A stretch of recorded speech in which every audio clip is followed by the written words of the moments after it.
Hi, welcome back, and thank you for joining me again for the final part of my free mini-series, Being an Anchor for Children and Youth.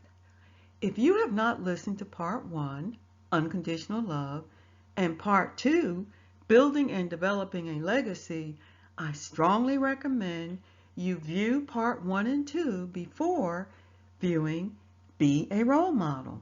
Since I will be incorporating Part 1 and 2 in my discussion, it is important that you obtain background information to understand my rationale for remarks and comments that I will share in Part 3, Be a Role Model.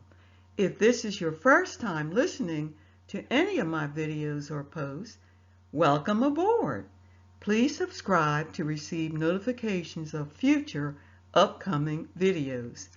And I really love hearing from people who watch my videos. Or if you have a question, you may email me at sheilasapp15@gmail.com, and I also have a website.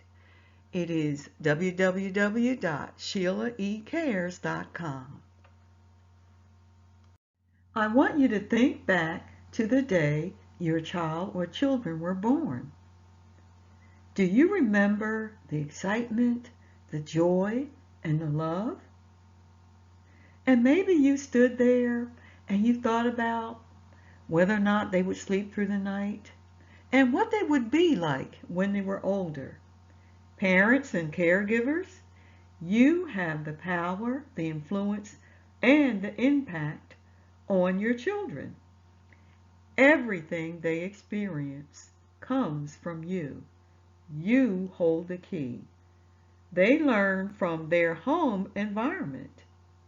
And that home environment consists of you and any other significant others in the household. In part 1 of my series, I talked about the importance of unconditional love. And that consisted of being there and being supportive and being caring and accepting and forgiving. And in part 2, I focused on building a legacy. And that consisted of creating memories, positive memories, and customs and traditions, and teaching values and principles, and teaching them about your culture, and also citing positive affirmations and teaching them words of wisdom.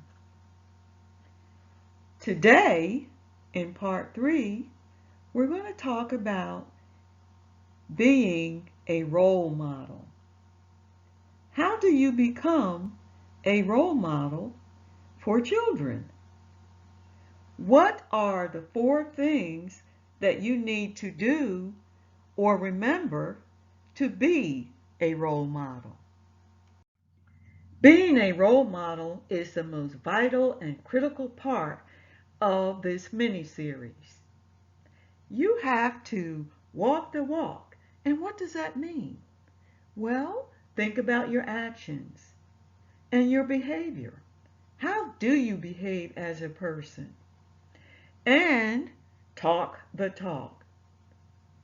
That's thinking about your words, what you say. Do you use negative talk when you're around your children? Or do you say one thing and do another? Remember, they spend their time watching and listening to you. Next, you must mirror what you expect.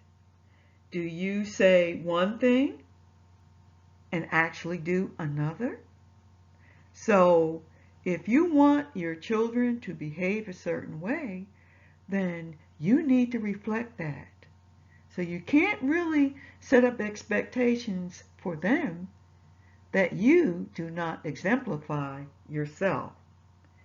And the final thing is to be authentic. Be real.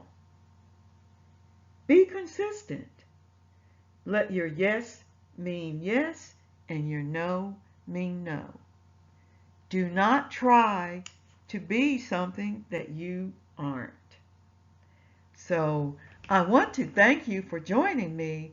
And as you can see, if you want to be an anchor for your children and for youth, then you really do need to follow all of these steps. Thank you for listening to my 3-part mini-series, and I have a special free giveaway offer if you're interested.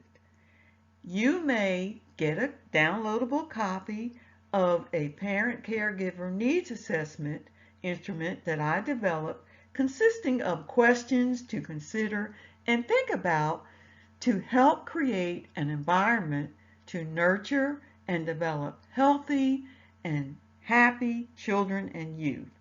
If you're interested, email and request the parent/caregiver needs assessment questions. And you again may email me at sheilasapp15@gmail.com. Thank you for joining me. Bye.